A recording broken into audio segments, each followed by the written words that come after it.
Brings up optics. We got to talk about optics because last night the president was out in Denver, shooting pool with Governor John Hickenlooper, having some beers there. Everyone deserves to have their fun, but is that a picture the White House should be concerned about with this crisis, with this discussion hanging over his head?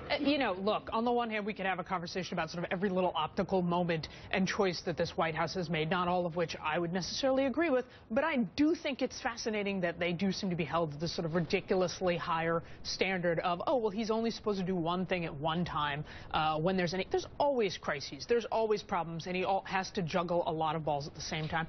Look, this notion of he should be going to the border. Look, if I were this president, I would be going to certainly visit these camps where the kids are being housed and the humanitarian conditions.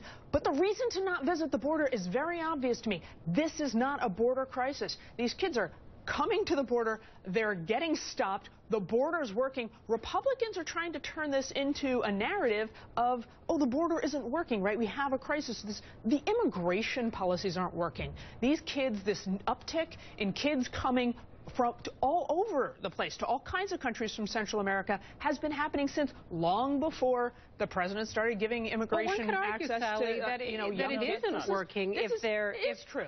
One could argue that it isn't working if you have numbers that we're seeing 60, 70, 80,000 children arriving and then being stuck in this sort of purgatory where conditions are poor. I'm not disagreeing there's not a crisis, but what Republicans are saying is it's a sign the president has failed to secure the border. Well, they're not slipping through holes in the border. It's just not happening. Ross, that is a misnomer. But I think that don't you think everybody understands when people talk about securing the border, they're including the system for holding deportation hearings, the system for housing refugees, and so on. I mean, I think, yes, obviously it's not technically a problem with the Border Patrol, although it is in the sense that there's a lot of evidence that these agents who are essentially stopping these migrants and taking responsibility for them are being forced to neglect other duties, like, drug interdiction has dropped off during this crisis. So there are specific problems that are happening on the border, and then talking about a border crisis, I think, reasonably encompasses a lot of the other difficulties we're having right now.